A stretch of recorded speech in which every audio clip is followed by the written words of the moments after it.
Deuteronomy chapter 4. Advantages of fidelity.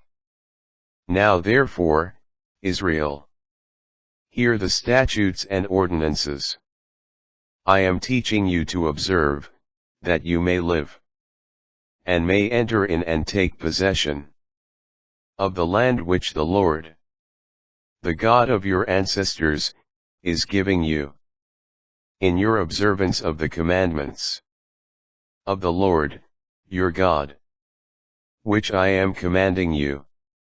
You shall not add to what I command you, nor subtract from it. You have seen with your own eyes what the Lord did at Baal-peor. The Lord, your God, destroyed from your midst everyone who followed the Baal of Peor. But you, who held fast to the Lord, your God, are all alive today. See, I am teaching you the statutes and ordinances as the Lord, my God, has commanded me, that you may observe them in the land you are entering to possess. Observe them carefully, for this is your wisdom and discernment in the sight of the peoples, who will hear of all these statutes and say, this great nation is truly a wise and discerning people. For what great nation is there that has God so close to it, as the Lord, our God, is to us whenever we call upon him?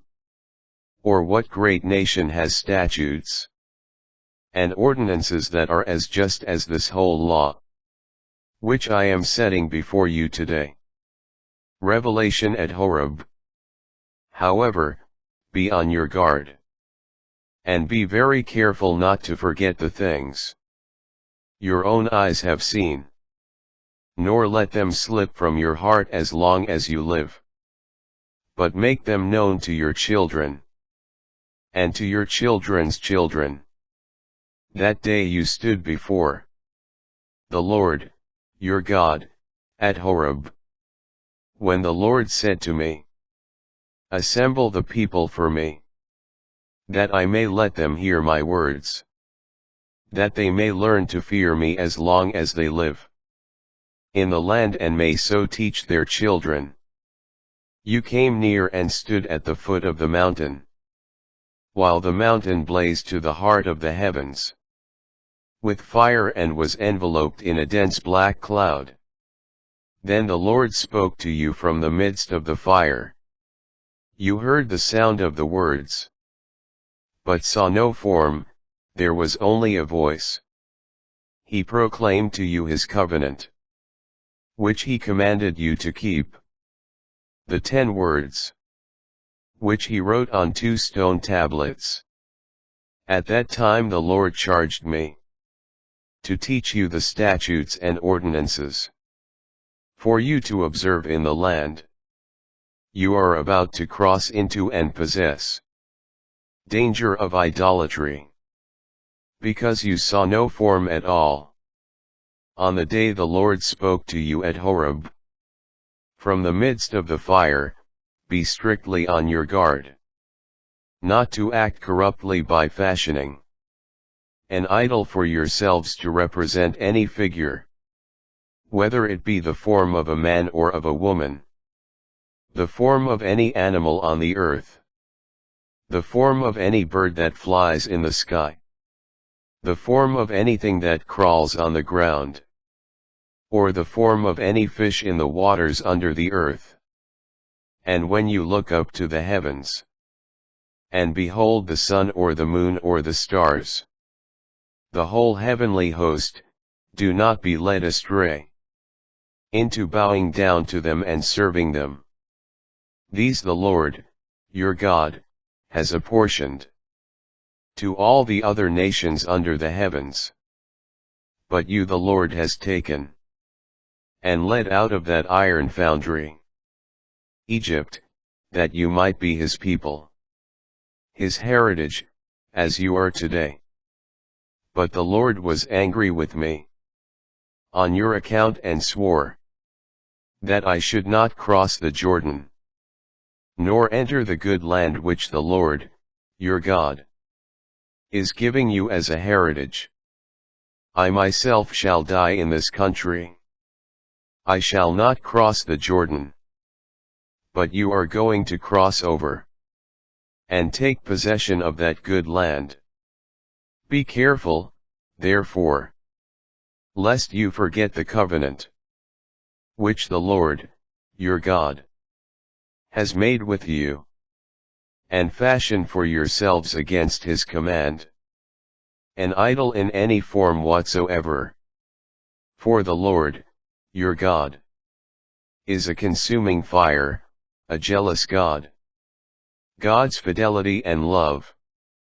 When you have children and children's children, and have grown old in the land, should you then act corruptly by fashioning an idol in the form of anything, and by this evil done in his sight provoke the Lord, your God?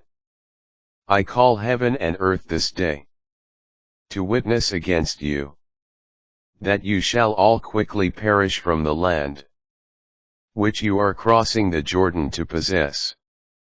You shall not live in it for any length of time, but shall be utterly wiped out. The Lord will scatter you among the peoples, and there shall remain but a handful of you among the nations to which the Lord will drive you.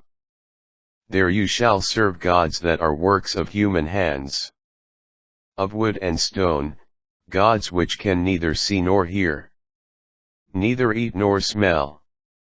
Yet when you seek the Lord, your God, from there, you shall indeed find him, if you search after him with all your heart and soul.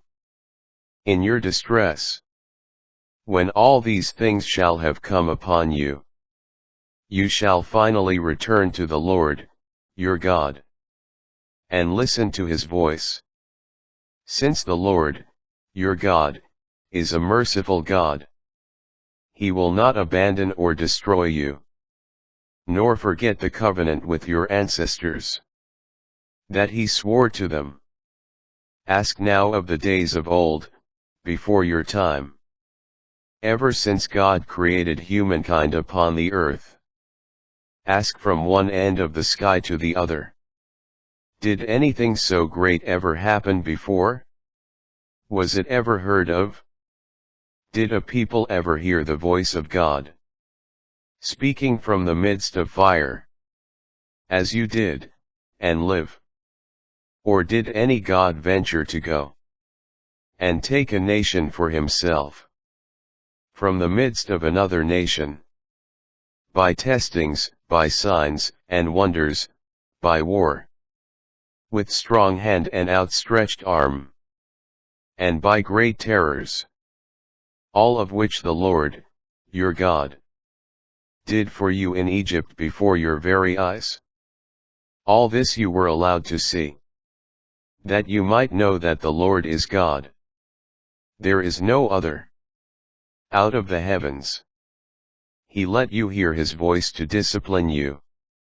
On earth he let you see his great fire, and you heard him speaking out of the fire. For love of your ancestors, he chose their descendants after them, and by his presence and great power, led you out of Egypt, dispossessing before you nations greater and mightier than you, so as to bring you in and to give their land to you as a heritage, as it is today. This is why you must now acknowledge and fix in your heart that the Lord is God, in the heavens above and on earth below, and that there is no other. And you must keep his statutes and commandments which I command you today, that you and your children after you may prosper, and that you may have long life, on the land which the Lord, your God, is giving you forever. Cities of refuge. Then Moses set apart 3 cities in the region east of the Jordan, to which a homicide might flee, who killed a neighbor unintentionally, where there had been no hatred previously, so that the killer might flee to one of these cities and live. Bezer in the wilderness, in the region of the plateau. For the Reubenites, Ramoth in Gilead for the Gadites, and Golan in Bashan for the Manassites. Second address. Introduction. This is the law which Moses set before the Israelites.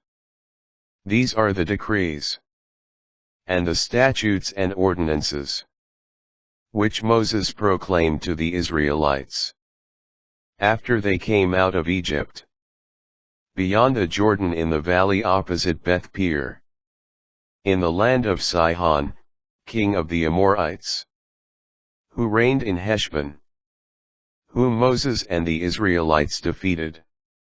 After they came out of Egypt, they took possession of his land and the land of Og, king of Bashan, as well the land of these two kings of the Amorites, in the region beyond the Jordan to the east, from Aroer on the edge of the Wadi Arnon to Mount Zion, that is, Hermon, and all the Arabah beyond the Jordan to the east, as far as the Arabah Sea under the slopes of Pisgah.